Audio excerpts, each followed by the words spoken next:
first shout out, but also there's a structure. Okay. So the first shout out goes to Sir Topher, our admin. Sir Topher for letting us go and for supporting us. Second shout out is to Ched. You didn't accept my letter when I went there to the office, but thank you for still letting us go. Thank you to LSDS, who's been working with my family, and my heart and soul belongs to you guys. Shout out to my roommates, Lorene, Jean, Gabby, and Santino. Thank you for showering fast in the morning. Thank you to my best friends, Danny, Mezen, and someone who's not here, Ixie, for supporting me and still have enjoyed the sport of debate until now with me. It means a lot. Shout out to my partner, Papat, who has taught me so many beautiful things and has made me appreciate debate even more after all of these years. And finally, thank you to the person who's made me feel more like a human, Ina.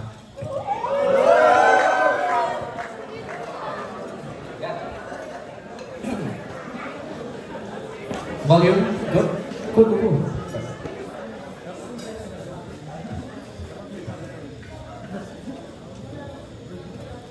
Starting my speech in 3, 2, 1. I feel bad when I'm insecure because I'm pressured to feel that way.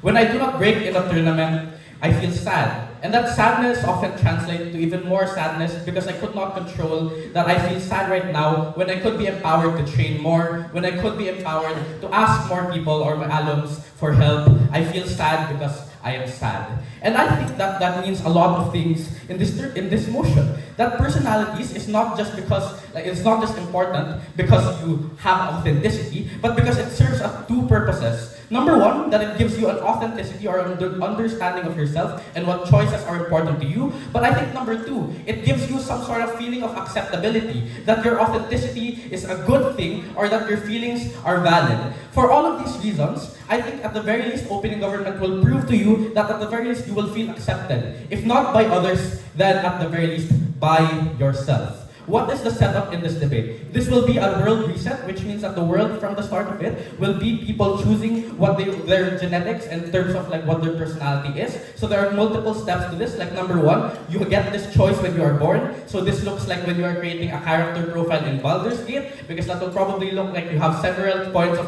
do I want to be more shy? Do I want to be more energetic? Do I want to be sensitive? Or do I want to be more resilient? So it's probably going to look like that. This is going to be important later in your formative years, as where your personality is probably going to be most observed and probably going to be most seen. But the third thing is that as you grow older, you will still get socialized with other people, and therefore there's some still interaction where people also interact with other people who have chosen their personality. I like to question what you can choose. So this will probably look like your MBTI personality, where you can choose whether or not you're going to be an INFJ or an ENFP. In those instances, I think that's pretty clear. But also, in your formative years, you can also choose what you're going to do or what hobbies you're going to like. But finally, if this becomes a question in debate, you can probably choose your takes when you grow up or whatever. I don't care. I think that the final clarification here is that we still have physical conditions in the world today. So there will still be religions, there will still be, for example, the capacity for you to be born in the Philippines. We think that these are still things that will still exist. I'll take closing. The motion is specifically about genetic engineering. A fetus cannot choose how it is genetically engineered. The technology is controlled by your parents. Yeah, so if the motion is already radical and it forces us to reimagine the world, then we would want fetuses to have the choice of genetically engineering their personality. That is something that the motion provides us fiat to. First argument, why are we going to correct the birth lottery, and why will we give people some feeling of agency? Note that we're not giving some massive scale of agency. What we want is a little bit of control in your life. The problem is that most people will be born into a world where they are socially awkward, where they feel like they do not belong, like they are alone, meaningless, that there is no choice inside or outside, that they feel suffocated even if they are surrounded by people. They feel lonely even if with them or with their friends, because your personalities directly correlate to that, and you cannot choose that, how you react to external things. That means that you're more likely to get depression as you grow up based on your initial personalities, more likely to get anxious, and more likely to feel like your world is incomprehensible. Why does this exist? Number one, because your world is volatile. Your personality is volatile. Because you're locked to what conditions you have at birth. Therefore, people feel like too much change or not enough change is bad. We want to have some flexibility or at the very least some choice. Number two, society will force its norms on you and you cannot do anything, i.e. religious parents or bad influence friends. But thirdly, that the world is very cruel and evil. I think that because our families might die, or for example, people, like there's a lot of other things that might happen to you, we think that the world can be cruel and you should have a choice on how to react to that. How do we solve this? Number one, we correct the conditions of the birth lottery, primarily because at the very least, opening government gives you a choice. Number two, you get some control over how you respond to certain stimuli in your world. But thirdly, you have the capacity to react authentically to those things. Why is this important? Because some choice is better than no choice comparative to opposition's world. Because up will say, you will be nurtured and that's a good thing because you can construct your personality. But the impact that open government will tell you is that your personality or the nurture aspect of your world becomes more enhanced when you have the benefit of feeling like you're authentically living that socialization and that nurture aspect of your life. But B, we lessen the arbitrariness of the world and how it impacts you. So if you feel discouraged for example, external aspects, now you have a choice to feel a little bit more resilient or you have a choice to still go on. The second argument is why, on 5 structural reasons, this weighs heavily against anything that opposition will say. Number one, we think that this is the most central. Why? Personality is often your controlled choice, i.e., your personality will dictate which friends you have, what job you take, who you will marry. I think that because these are long-term compounding impacts, this means that the most important thing or the most important choice a person will make long in their life. Number two, they are the direct recipients. This person, like the personality and the lived experiences, will not be known or experienced by anyone, which means that at the very least, you as an individual who know what you will experience should have a choice, and that means that that's most impactful because you're the direct recipient. Number two, on scale, I think that this happens en masse, which means that we give the capacity to self-determine, not to just rich people who currently have it in status quo, but also to some poor kid in Baguio who might not have that kind of access to begin with. But finally, that you have certainty that what you choose is certainly going to help you, or that what you choose is certainly going to be your own. For all of these 5, the final reason is that you at the very least you have a way or an alternative to comfort yourself when you cannot be comforted to begin with, or you cannot be comforted by any external things like your friends because you're inconsolable based on your personality. For all of these 5 reasons, opening government is already winning in terms of weight and the gravity of this motion. But I'd like to drive the point further by how do we create better interactions as an individual. Number one, there are 3 reasons. Number one, you have more incentive to do what you authentically want. When the alternative on opposition is that you will get forced to go to church, you will get forced by your friends to smoke, you will get forced to do things that you otherwise would not have, because number one, under their side, you have no capacity to refuse. Number two, you also don't have the capacity to accept. And number 3, you don't have the capacity to reflect because you do not have the information at hand to know what is best for you, which means that under our side, you are more authentically choosing this experience and therefore choosing better choices. But number 2, you have more incentive to socialize. In a world that feels so lonely, I feel like it is inevitable that you will feel alone. At the very least under our side, because you feel authentic to yourself, you are more likely to be confident when you interact with somebody that is different to you or similar to you, primarily because that is something, because you know yourself. But the final thing is that if the world is uncontrollable, if an asteroid hits Earth, or if the Philippines gets struck by, for example, a typhoon, at the very least you have the choice to react as what you want. Proud to propose.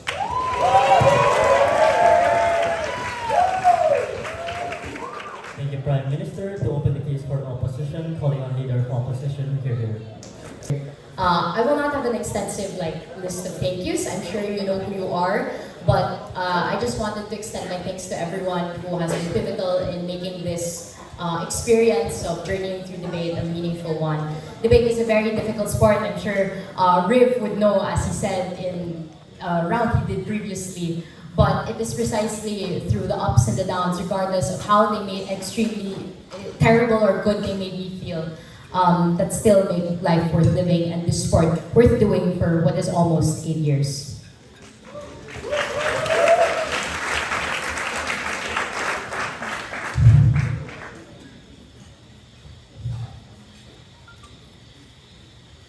What is the essence of life?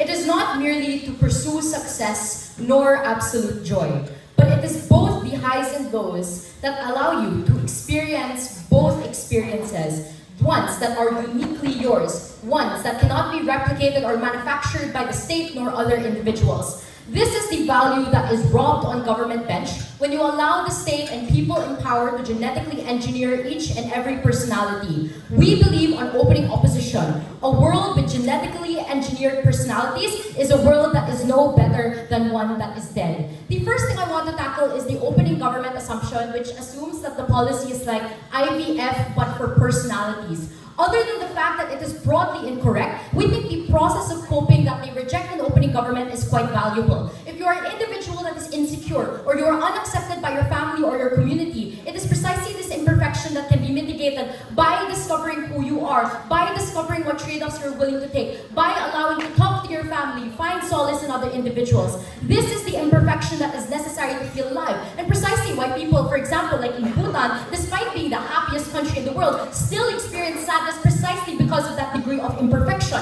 But second, there's an issue in terms of how people liberate themselves from that feeling of sadness on opening government. The means to be able to gain access for most people is support, is empathy, which is taken away when the vast majority of individuals have the freedom to choose what personality they want. And often, in the pursuit of self-interest, they will choose to be significantly less empathetic, significantly less selfless, and therefore will choose to be the kind of individual that will be unable to liberate you from your sadness, completely defeating the model and the principle that comes from opening government. The second thing I want to clarify is who is likely to govern this process of genetically engineering your personality. Because opening government cannot fiat and prove why it is democratic, and also cannot fiat that fetuses by birth will have the means to choose their personality. The first thing you need to note is that this is done by states, elites, and aristocrats. Often are people who have the power to decide. Similar to how in status quo historically, they were the ones also who determined education curriculum, government in the earlier years of the nation's development. There are a couple of preferences you need to know that are terrible for government bench.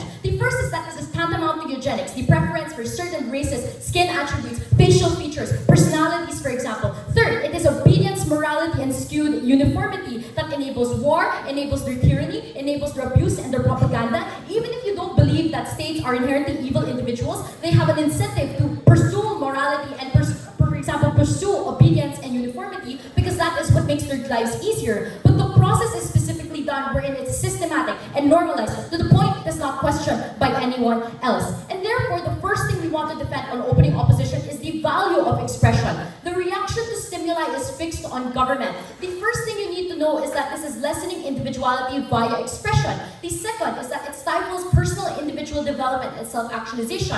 Third, it is the lack of instinct. Your response to stimuli when a government is abusing you, your response to when your partner is not treating you well, your response to when you are sad because the circumstances around you are unfavorable. And the reason why this is important is for three competitive reasons. The first is because human life and the value that comes from it is from expression and lived experiences. And a world where it is manufactured and everything around you is manufactured, you are better off dead. But second, we allow people to discover themselves in the status quo. Even if the state recognizes that there is some danger in you making your own free choices, they still allow you to drive, they still allow you to gamble, they still allow you to live your life because they recognize that there is value in allowing you to be happy. But third, we would suggest an opening opposition. This is tantamount to genocide. These states should not have so much control in order to engineer your lived experience and your whole identity as an individual. We regret dictatorships and the propaganda they espouse precisely because we believe people have the freedom to think about the reality and process that reality on their own. But that doesn't happen on government.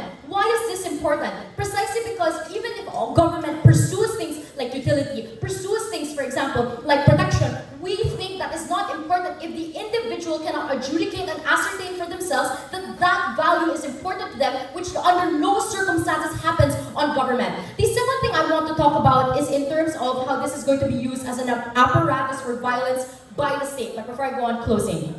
So this seems pretty scary. This all seems like a good justification for why people would not let this fall into the hands of dictators. So that's the thing, it prefers a world. You're starting from the start, where governments who have an incentive to subjugate you will be factoring in and creating your personality. Next, let's talk about apparatus for violence. The first thing we want to talk about is why states will do this badly. The first is because the way that they do do this, will coexist with biases, especially those that were popular from the start. Racial biases, ethnic biases, religious biases, for example, biases towards subjugating specific kinds of people. Second, it informs through those biases. So for example, if they perceive people of color to be savages and uncivilized, they will engineer brown people specifically to be more civil, which really just means people who cannot be dissidents of the state. But third, it is absolute obedience for the reasons I stated earlier. And therefore, what this means is that first, you significantly incapacitate minorities. The second, it is tantamount to cultural erasure. Because even if new generations of minorities are born, they learn about their stimuli and their culture through their ancestors. And if those ancestors whose personalities were genetically engineered by the state, that cannot be passed down from generation to generation. But third, it removes almost all methods of political dissent. And third, harms human lives. Because a world without political dissent and a world wherein people are significantly more uniform, that's where you enable war to happen. That's where you enable genocide to happen. And we do not support that in opening opposition. What matters the most? The first thing we support is the moral preference against evil. We must not choose under all circumstances to brainwash people and pursue evil actions. But second, we support liberation as a means to realize preferences and act on them. Because even in status quo, historically, the Philippines was still subjugated under colonial rule, and we were forced to learn a certain kind of language, a certain kind of understanding of our reality. At the very least, we had our own mental facilities to arrive at the decision that we deserve better and act on those mental facilities. That exit from an abusive situation does not exist on government. And for all these reasons and more, you must believe that opening opposition must win.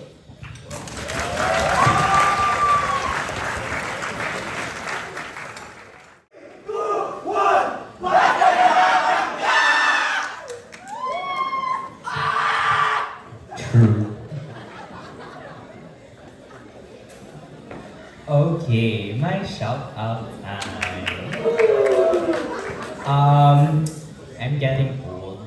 This is actually my 5th LFE final and hopefully my 3rd trophy. Okay, so by the way, our team name on tab is Joela, you do not make kain. But there was a mistake because our team name is actually Joela, you do not make kain, the kalapatis of DLSU. So this is a shout out to all my kalapatis, my boyfriend Ed, our admin Sir Topher na palaging namamangga, and to everyone out there who chooses to be a kalapati in a world of not kalapatis. Okay.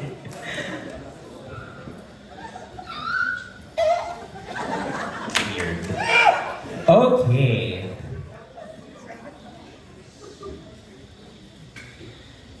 Everyone ready?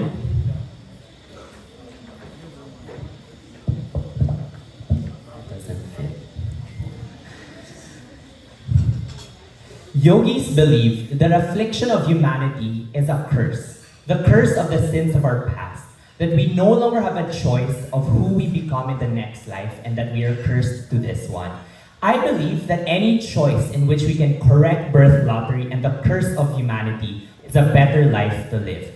The first thing I want to call out is the unresponsiveness of opening opposition, in which they don't actually have a clear definitional challenge of how they want to do this, and they just assert that it is likely to be governments, but no incentive as to why it is likely to be true. What I will do in my speech is cascade the variety of ways that it could happen, and I think Haduca is still highly relevant in this instance. There are 3 ways in which the genetic engineering could happen. 1, it could happen by governments and states. 2, it can happen as a choice for parents. Or 3, it can be individuals choosing it at the point of IVF or at the point later in life, the same way CRISPR has enabled people to cut out the manifestation of cancer cells. First, why in terms of governments and states? If we win this clash, we clearly take out opening opposition. We clearly win this debate. The first is, their worst case is that we have eugenics and there will only be one type of person that ever exists. I think that's okay because most of our conflict as it is today happens from the fact that we are vastly different and we are unable to come to a point where we reconcile these types of difference. In the status quo, we blame a god for suddenly having like any randomness of thought. This means at least under our side, we can hold states and governments accountable for the singleness if we are disappointed in that singleness. I think on net, a reduction of conflict because we are all the same is a preferable world, as was the case of Bea as a benefit. thing. I think we get that under our side. The second is, even if at worst we don't have any accountability and we don't have the capacity to question anything, this is the Plato's allegory of the cave in which it is all that you know. Opening opposition says your life is sad because it is an outsider looking in. This is the justification for capitalist structures that say your life as a poor middle income individual is bad because you don't have a television. But in the world where you are a little person in this government, where you don't know anything better, it is likely to be a happy life because that is the life that you will ever know, and it is the personality that is genetically engineered to you that you're likely to accept the things that are handed to you. I think this is a preferable world on net because if you did not have that choice, at least all of us did not have that choice and we are on the same boat together. We sink, we die, we swim together. I think this is significantly better because you take out the analysis of opening opposition in which you say people are unhappy. No, you are unhappy looking at their life, but when you are that little guy looking at your life, you're significantly happy. The second thing is, oh, you know, all biases will be worse under their side. One, you're not genetically engineering away race. You're only genetically engineering away people's personality. But if it is true that we are able to eugenics our way out of bad personality traits, then it is likely that the government will support good personality traits, such as cooperation, such as compatibility with other individuals, because the cost of conflict and is a big deterrence to the process of nation building and creating a better state, one that is powerful, one that is united on the same front. That's why all processes of nationalism has failed in the past because people on the ground cannot accept and cannot come to terms with these types of things. Unlike on our side, where even though we are of different colors, but because our personality says us we are likely to get along with other individuals, we are likely to get along by fiat of the government in the instances that is successful. But if it is not successful and we do get rid of all the other people, then I think it is a matter of evolution in which the survival of the fittest is the a priori good, and that is something that we have to live with and accept in this new world. In conclusion, if it is the state that controls this, it is a significantly preferable world. Open opposition dead. For less. Second, what if it is your parents choosing because Tobi wanted to POI that, you know, IVF, blah, blah, blah, genetic engineering. The first thing I want to argue is a matter of compatibility. Realize that intergenerational consistency means that you have the same compatibility with your parents, with your family. This is better for cohesion building because the first unit of community is not your neighbor, but it is your family. That means any tension that you have with your grandparents or your parents or you as an individual happens to the interactions that you have with your parents. Second, realize that most parents have no capacity or knowledge what it takes to raise a child. That means if at least we reduce the number of variables or the amount of things that make it difficult to be a parent, then it is significantly easier for parents to parent. Third, realize that in status quo, the randomness leads to more disappointed parents and more disappointed children. That means as a child, if you look at the disappointed face of your parent because you're trying so hard to be an extrovert, that means it's often scarring and traumatizing to children in status quo when there is a disconnect between the expectations of parents and children. You correct that under our side when parents get to make that choice, when grandparents get to make that choice and select the intergenerational things. This is better because at least our side creates close-knit families instead of like the UK, like England, where they all kill each other, fuck each other. It is often how countries start out anyway. At least under our side, groups continue to be isolationist at worst, but eventually need to trade out through consistent and predictable means because intergenerationally they are likely to be of one personality. If it is parents that get to choose this, we think we are significantly better in creating a world-based order in which we can predict reasonably what next generations will look like rather than the randomness of status quo. Closing. The moral logic of OG is deeply flawed. If anything is justified in the name of social cohesion, you might as well justify gender conversion therapy. If anything is justified so long as it's all you've ever known, you might as well justify people being born into slavery because that's all they have in the cave. That was the first argument. Realize that point is still outsider looking in, but not in this new world where I invite everyone to imagine why that new world is preferable. You need to weigh it against the principles of this new world when you're an insider in that cave. Last, what if it is a CRISPR-esque decision? That means later in life, I get to correct the mistakes of my personality and reactivate certain aspects of my genetic code. That looks like CRISPR cutting out those genes and isolating it as you get older. This is important as a personal momentous decision. Here is where Haduca wins this debate because it means that you still have the capacity to make that choice, even if it's against families, even if it's against your state. The capacity for you to reactivate what makes you better in in that point of time, given your contextualization, fine, you might be a gay individual and you want to correct that personality trait. I don't want to be gay anymore. If it is true that the world around you is significantly bad, we correct that mistake by ensuring that everyone has a way out instead of being stuck by the randomness of the world today. A world with personal momentous decisions. Fine, it means that maybe minorities lose out, but these minorities don't have to be killed, or don't have to be shot, or don't have to live in a state of questioning themselves. It is more preferable because I have more agency over a world where I did not. That personal momentous decision is something that we ought to defend. Even if your parents first made the choice, or the governments made the choice, you need to have that CRISPR-esque capacity to change your future. Proud to oppose.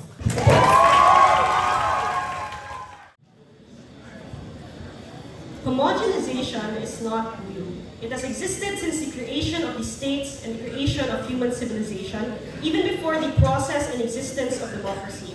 However, to create and support a world where no one can attempt to break free from that imprisonment, from that homogenization, is tantamount to enslaving vulnerable individuals, is in fact erasing everything that makes us human. I want to clarify two things. First, OG Bea gives you compelling reasons to believe elite capture, to which we have no response aside to suggest a bucket list of alternatives, which by the way they have not proven structurally. How can a fetus decide it? If you assume that the parents decided, presumably that beats out your own PM's case about liberation against your parents or liberation against your own religion that you were indoctrinated to. Number two, structurally, why will it fall in the hands of the elite? So this responds to CG's POI.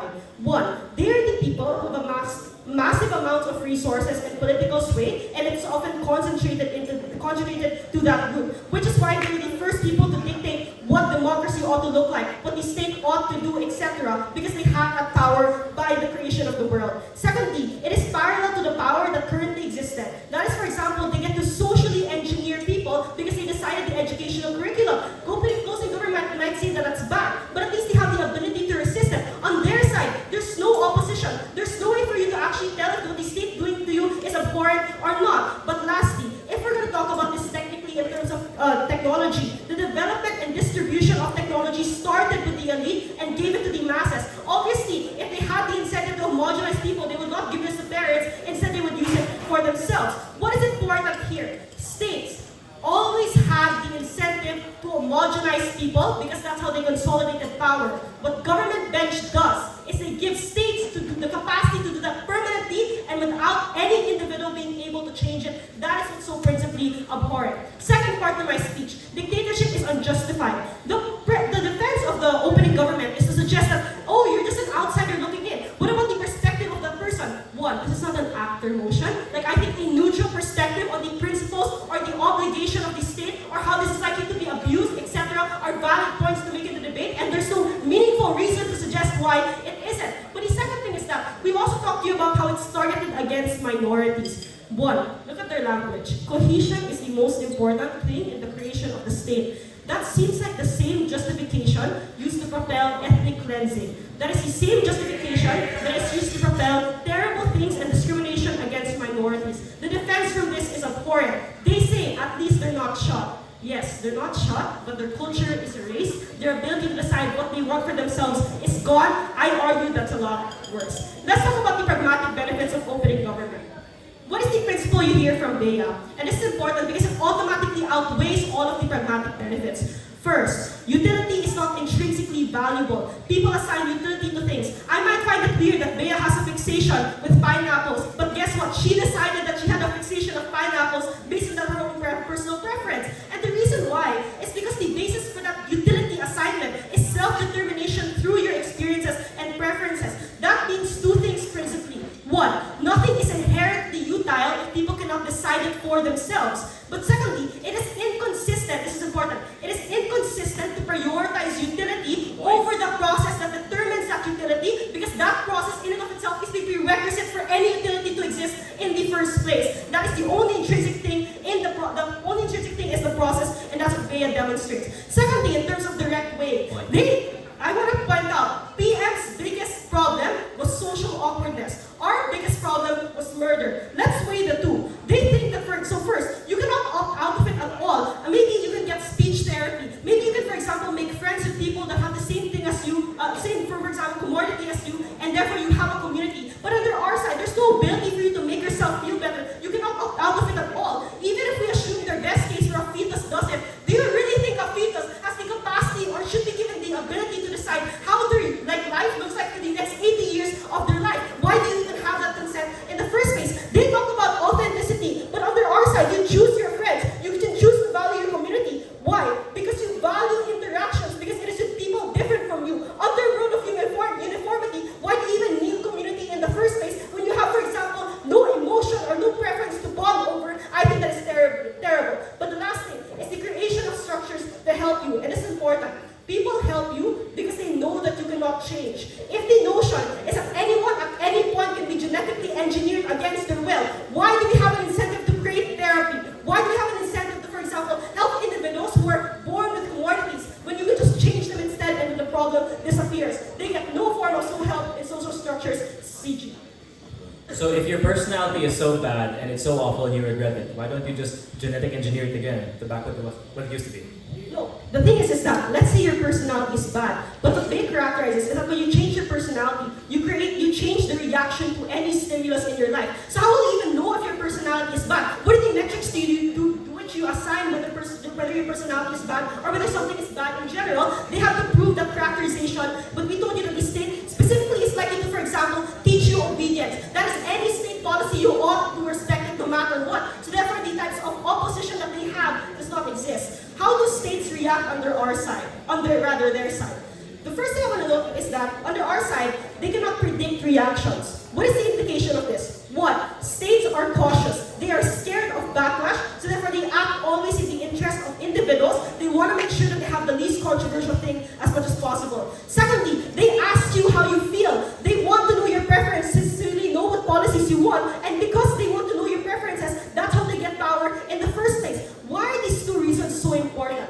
These are both the prerequisites for democracy. How are you supposed to have a democratic system where individuals get to assign or, for example, have the aggregation of preferences when people cannot meaningfully make those preferences themselves? That is that the world in which they support is probably elite, stay elite, because individuals cannot oppose them because they are taught by personality that they ought to be subservient at all costs. The last thing they try to say is that on the allegory of the cave, that is all you know. But the thing is that, why is this even important? I think it's probably better that people have the ability to oppose things or people can, for example, change things. Therefore, you probably don't get any of that outside open government. The last thing is, why do we win the debate? And this is for three very simple reasons. The first is, we answer what it means to be human against, for example, the inconsistency with side opening government. Secondly, we talk about harm that is inflicted on everyone, that is being robbed of your individuality, that is being robbed of any control over your life, and it flips opening government case because it proves that you get less control and agency in the future. For all of those reasons, cast your vote to OG. Oh.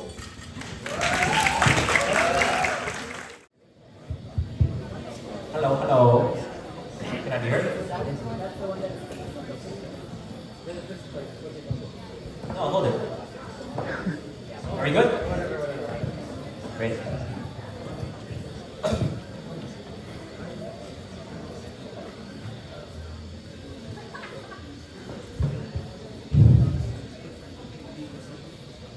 OG can change their stance again and again.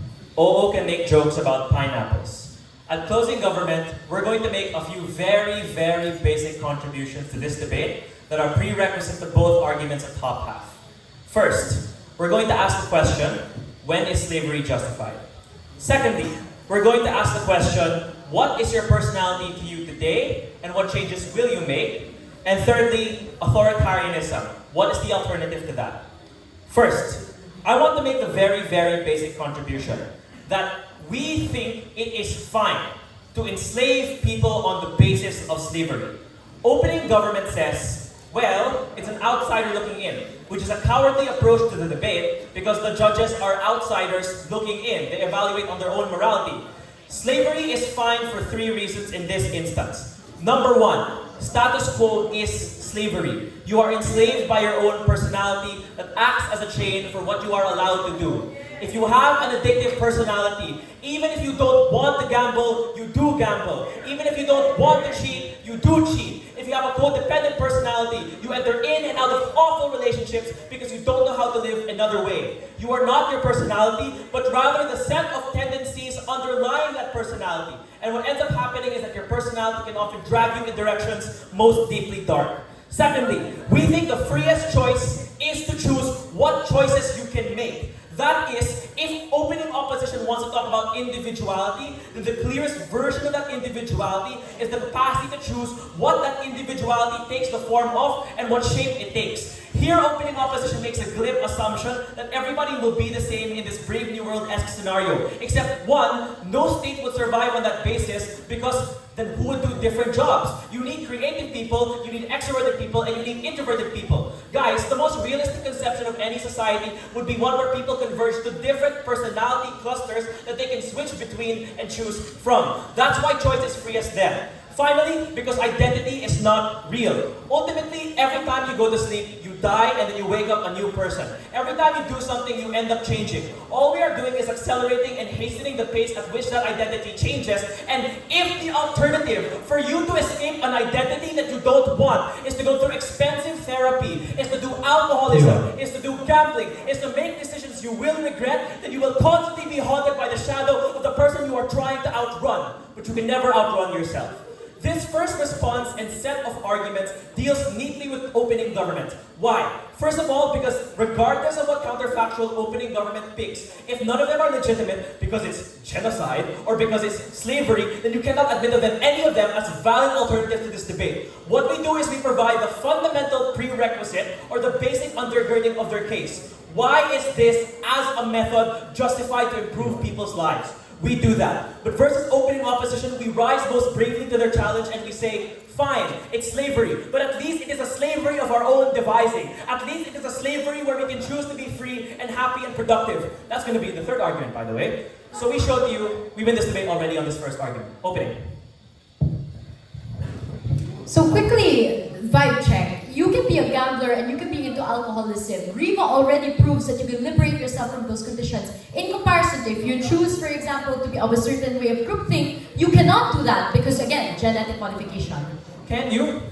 Can you? If any of you had had a relative that was addicted to alcohol, that was addicted to drugs, can you really tell them, look them in the face and say, it's fine, just cope? The process of recovery is fundamentally violent. It is at its core an abrogation of that dignity. The process of reconciliation with who you want to be is also slavery. Second argument.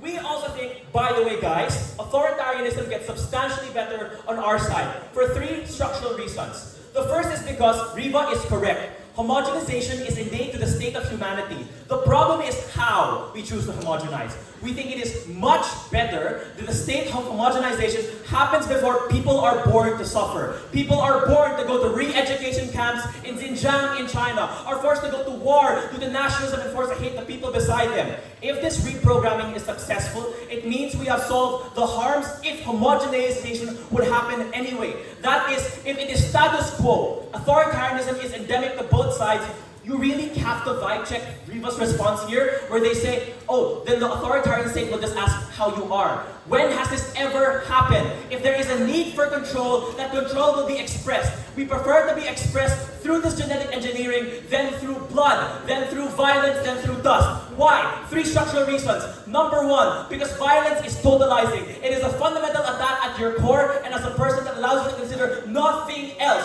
At least as a person, when you are genetically engineered, you can still live the good life. They make all these aspersions to it's slavery. But even if you're an obedient person, you can live a happy life with your child. You can raise that family. You can feel fulfilled. We give you an alternative outside the bleak re-education camps in these authoritarian states. But the second reason you should prefer it is because actually, many of these things lead to a future for whom opposition bench has no alternative. That is, we have a substantially more productive workforce. That is, we have access to the traits that are unambiguously good. I think opposition bench makes the mistake, where they assume every personality trait is subjective. Some are good, some are bad. Some need to be had for people. Sometimes people need discipline because that is what they need to do what they want. Sometimes people need to be more extroverted or more introverted because that's what they need, especially if they get energy from these situations, and you don't get that counterfactual on opposition bench. So people can adjust to the lives that they want, and importantly, they can choose the unambiguous goods to improve on themselves. Even the most authoritarian state would want their people to care for one another, to at minimum reduce costs for the state, but also because these authoritarian leaders will eventually be replaced by the same obedient people. So their problem with authoritarian states is solved after the first generation, where we replace them with a kinder person, a kinder generation, made not one from humanity's fakeness, made not one from humanity's accident, but one of our own devising. This concludes the second argument. I'm now going to spend time weighing these contributions to the debate to show to the judges why we should win. The first is I think we ask a few very basic questions. What really does this look like? I think both teams are really exaggerating. You change your personality on our side, you change it on their side. But this worst, when you have a personality you don't want and you're forced to change it. And the reaction is far too violent to escape. But in addition to this, we also showed you that in some of the worst circumstances, people are given the opportunity to escape that, make the choice for themselves, and to be free. Closing government offers them that freedom.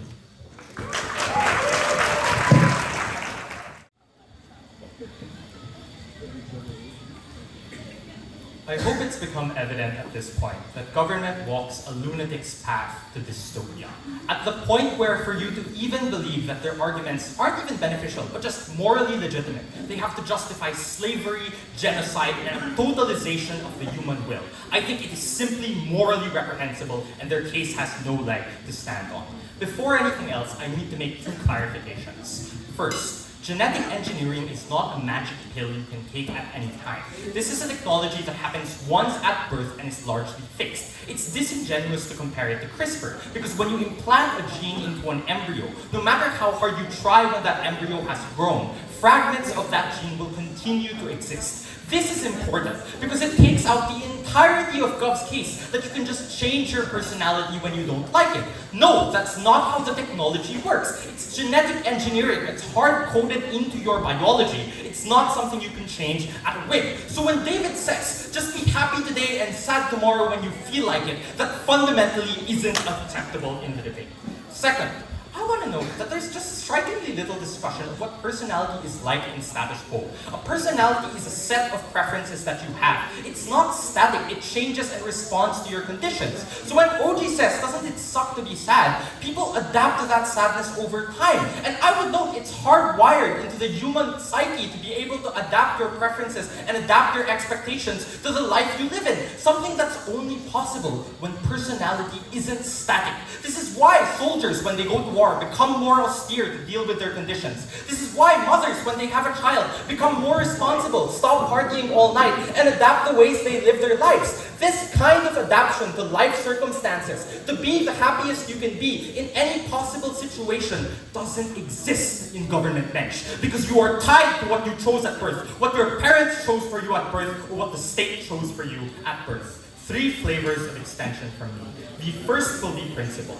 Why is it in government bench that no matter how good the personality you select is, you will be in a constant state of unhappy subjugation and existential dread? Because I think the fundamental crux of gov bench is to say, what if we can engineer your personality to be good for you, to make you happier, to make you less sad, and to make you more resilient to life decisions? I would posit that this is still fundamentally immoral, and this is for two reasons. First, because you will never feel like the personality is yours. You are constantly questioning whether or not you actually wanted it, whether or not you actually chose it for yourself. They say you feel authentic because it's something you like. All of us can feel, all of us doubt our own personalities from time to time. That still happens in their world. We feel imposter syndrome. Do I really like Ryan Gosling because I like Ryan Gosling, or am I just trying to pick up a Cubao Expo check? People constantly question whether their personality is authentic to themselves. Now imagine this process in the world of government, where it's locked in from the moment of time. So when opening government says they have a benefit because they free you from the birth lottery, no, you tie people to that birth lottery. You make it inescapable from them and hard-code it into their DNA. The second reason why this is unacceptable, dealing with the slavery argument coming from David, is because this debate does take place from the perspective of an external observer. Like, just because it's a prefers a world motion does not mean that the laws of morality change. And the fundamental fundamental law of morality is that utility in itself is not valuable. I know Riva gives you the label for this, but she doesn't explain it to the extent that is used to respond to Gov's argument. Because Riva says you cannot genetically engineer people to do things that are bad for them. I say you cannot genetically engineer people to do things that are good for them. If I put a gun to your head and made you walk 5 kilometers on the treadmill every day, even if it's true that that would be beneficial for you, it's still an instrumentalization of your will. It's still an exertion of coercive force on you that you cannot escape, which is why it's fundamentally immoral. Because you didn't decide that it was good for yourself. It was forced upon you. It was a value you did not choose. I want to weigh this principle against the rest of the debate. The first thing I would note is that it does not matter by which means you think this happens. IVF, birth control, magic pill, unicorn porn, it doesn't matter, it's still immoral because it subjugates your preferences. But second, I would note it deals with the best case of GovBench. O requires you to believe that this will be a dystopic state that controls everything. Even if this is a beneficial state, even if it's Canada or Sweden turning you into a liberal with good values, it is still fundamentally immoral because it is not the creation of a person, it's the creation of a robot. I'll take closing first. CO's problem is that you question too much. OO's problem is that you question too little. Why not just pick a personality that questions the right amount? Because, and I hope you know this, David, the purpose of debate is to question. Further, I don't think you eliminate the possibility of questioning. So this is the second part of my extension. Even if you accept your personality, you're still deeply unhappy. Why? Because once it's set in stone once, you always regret not having chose a better personality, not having chose to be happier in certain instances, to like the color yellow, to like Mitski, even if you don't really like her songs. Because even the problem in their world is that the world changes around you, and what is seen as socially good or desirable changes around you. Imagine if you were born in the 2000s and you shape your personality around the Backstreet Boys, and now it's 2023, and people are like, who the hell are the Backstreet Boys? You will feel alienated and out of place from your own time because you cannot adapt your preferences. You listen to the same music every day, the same art forms every day, and nothing changes in your life. It's a life of absolute monotony, and that's why it's bad. I'll take opening feature. Sorry, the only problem in your premise is that our side proposes a non-static genetic engineering. But on both sides, genes determine in a version of nature and nurture. Our difference is you get a different head start or the ability to change later on. There is no such thing as non-static genetic engineering. That's what I explained in the first clarification. When you implant a gene into a fetus, the mitochondria, the cell replicates it over and over and over again. You cannot change what the DNA is doing. I'm out of Pisay. I shouldn't be talking about this anymore. I gave up that life. Second extension, second flavor of extension. So I do want to engage with the pragmatic debate. The problem coming from opening opposition is they're too reliant on the context of a dictatorship controlling the technology. I would posit that even if the society is democratic, the technology will still be used in ways to subjugate minorities and oppress them. This happens in two ways. One, because there is no longer a belief in redeemability or redemption. Your personality and your actions as a result of that personality are seen as permanent. When you commit a crime because of a bad personality trait, you're prone to getting angry. Like David said, you're a gambler, you're a bad person. That is something that is permanent. There's no longer a belief in your ability to move on from that, which is why the people who are likely to have bad personality traits, minorities who cannot afford the technology, are the ones who go to jail over and over again. This happens even in good societies where we promote good values, because good values are often disguised as things that lead to dystopia. But even if you don't believe that, it's the fact that indirectly you will try to emulate what you see successful people doing. If a Goldman Sachs banker has the worst personality on earth, you will still want to be literally them. Oppose. Shout out to my family, my original family in LSDL. But I also want to give a shout out to my family in ADS, OVF. So yeah, that's the extent of my shout outs. Okay, starting in 3, 2, 1. Go. Within each and every individual is a war of attrition against self, against standing, and against the singular system of being that has been imposed upon them. Try as we might, we cannot escape who we are, and this is the harm of human existence. There are many frames thrown around in this debate. CG engages in all of them. The first issue, I have two issues. The first is on the issue of consent. The second is on the issue of the extent of harms of personality.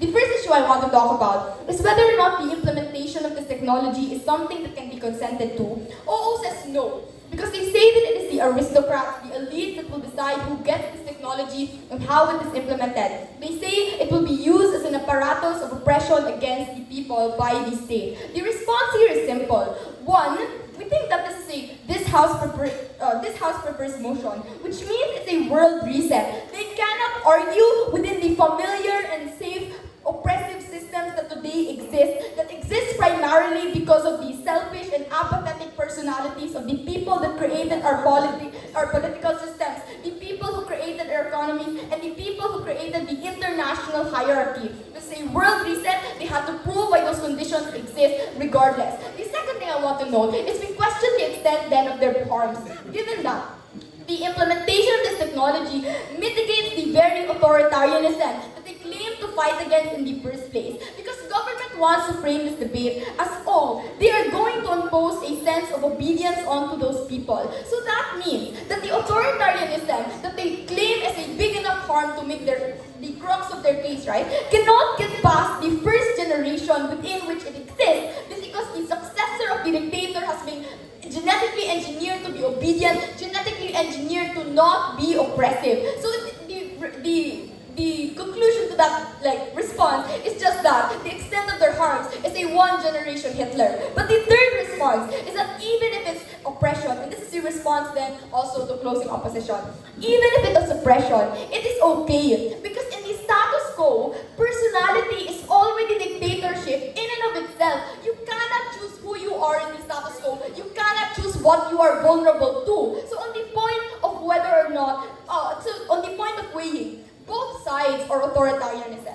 But only CG allows that choice to people and to humanity. We free humanity from the RNG that exists in the status quo. We think that is a better alternative. We argue then that the oppression is less likely to happen in a world where people are able to opt out of destructive personalities, or when there is a social narrative that tells you that when you are being a bad person, when your actions are causing harm to people, that you should change as a person. You should opt out of that personality, because refusing to take action when the option is available is choice in and of itself. We make people better. The second issue I want to propose is on the extent of harms of personality and how that changes when we are able to opt out. Let's first deal with CO. The only case CO gives in this debate is that it's inherently harmful because you will never feel as if your personality is yours. It is fundamentally immoral because you impose upon people a choice that they should not have the responsibility to make. The response here is that Tobi assumes that people are stupid and that they will choose stupid personalities that do not know how to interact with the world. The way that we mitigate this is we tell you that humans know that the world is going to change.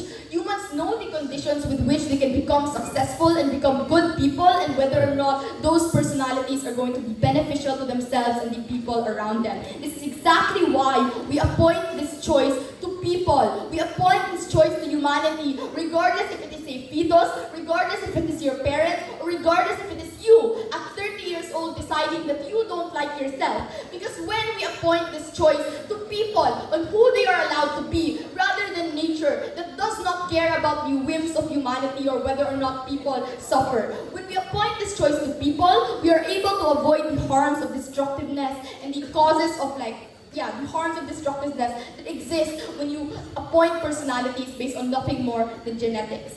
The second thing I want to respond to is the point from OO. But before that, okay, close on. Again, you cannot opt out of genetic engineering. Think about it. If you're genetically engineered to have brown skin, no amount of CRISPR or glutathione will make you white the next day. The Gov case just falls on premise. It doesn't matter if you can opt out. The point is it's important to allow this choice to humanity rather than nature. Because nature is random. It doesn't care if humans suffer or not because of destructive personalities. But when you appoint this choice to humans, regardless of not if it is done at birth, if it is done in the middle of a midlife crisis, the point is that appointing this choice to humanity is important, and that is a net good in the debate.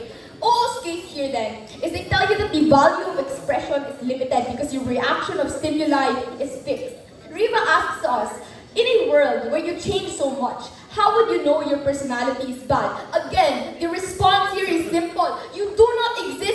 vacuum. They say this house prefers motion. It's a world reset. It means technology has existed since the start of time. We argue then that with the progression of time in a world where this technology exists, it means that people are allowed to dream of a world where personalities are inherently good because you have the ability to change them. So again, when you are committing harm to another person because your personality is inherently destructive, in a world where you have the ability to change them, and you do not change, you are going to be shamed. There is a social barrier that prevents you from being a bad person because you can change being a bad person. That is the benefit we get exclusively on CG.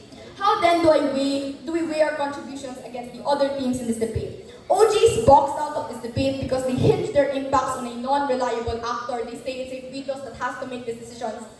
They also, the magnitude of their harms cannot win this debate. They tell you that it's about social awkwardness. We tell you it's about authoritarianism, how you avoid the harms of just people being bad people.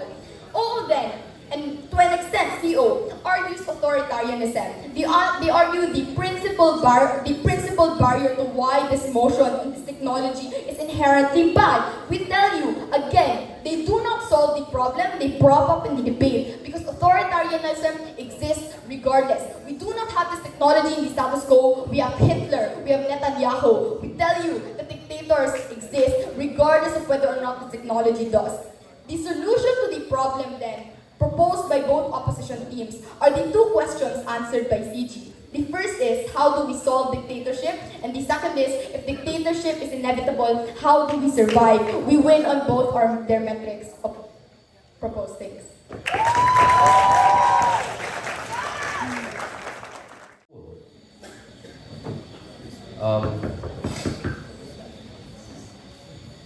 No shoutouts, so we said he would kill me. Thank you. And also, my PY preference is no PYs. Thank you. All right.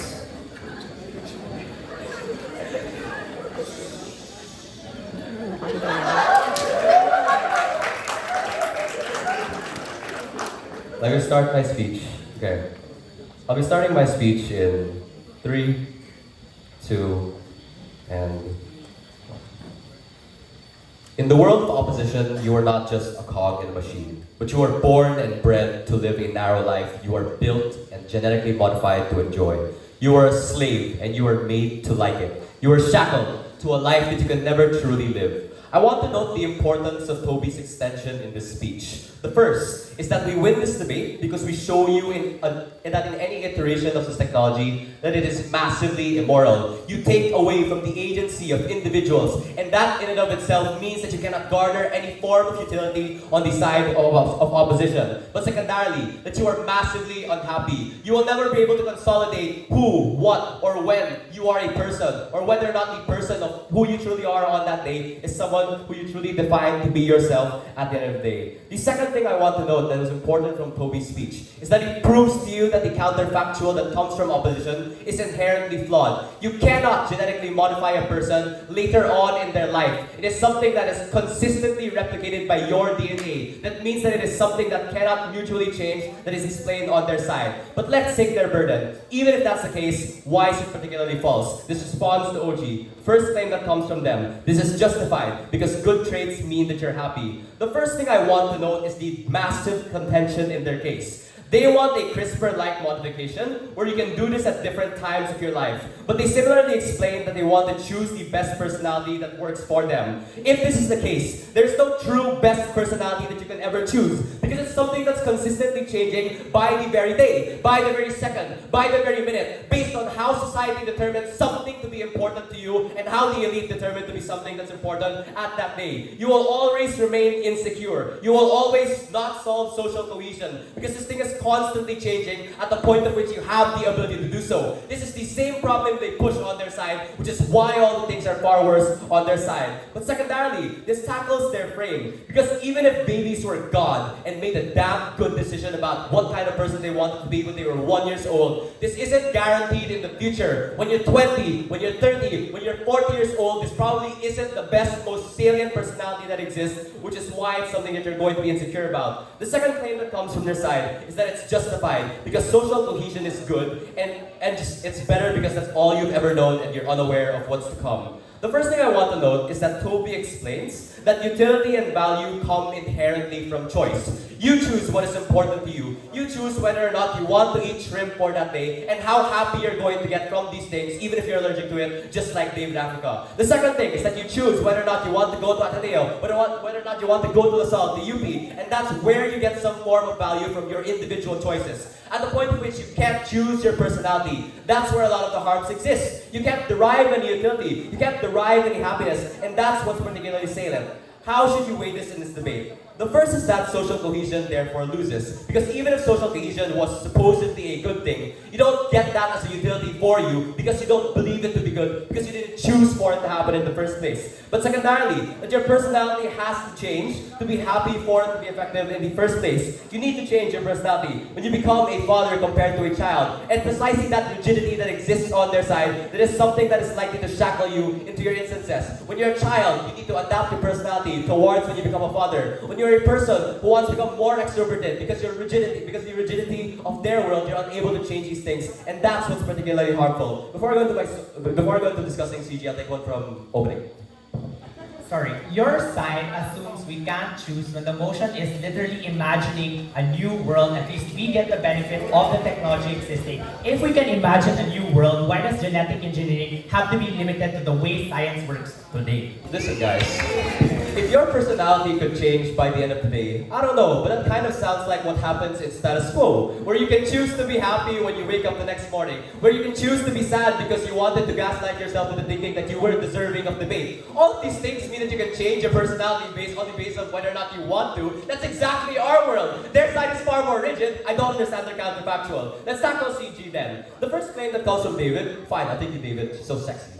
So, the problem with your case is that people still try to adjust on your side. But we showed you that that process is so much more violent as you spend nights wondering why you will never change, why you'll never be enough. Cool, I'll tackle that in my second claim and why your side is a lot worse. The first claim that David claims is that reality is slavery. And I want to note that this might be true to some extent, right? There's some coercion. But it's a debate about extent, guys. You can't just say that you live in a world where you have slavery, where you have no individual choice, but you can also choose what to do on some small form of level. It's an argument on extents, right? And I want you to weigh it on this. It's that on our side, even if the world is bad, even if it's something that's necessarily something you don't want to opt into, it's something that you can escape. You can choose to be happy. You can choose to be sad. And that's what's important. Because you can't do that on their side. That's where rigidity becomes far more harmful. The second claim I want to prove is that it becomes a lot worse on their side. And I want to note the intuition. It's that they explain you have an identity crisis every day, and that's bad because you have to adapt to the changing necessities of the world.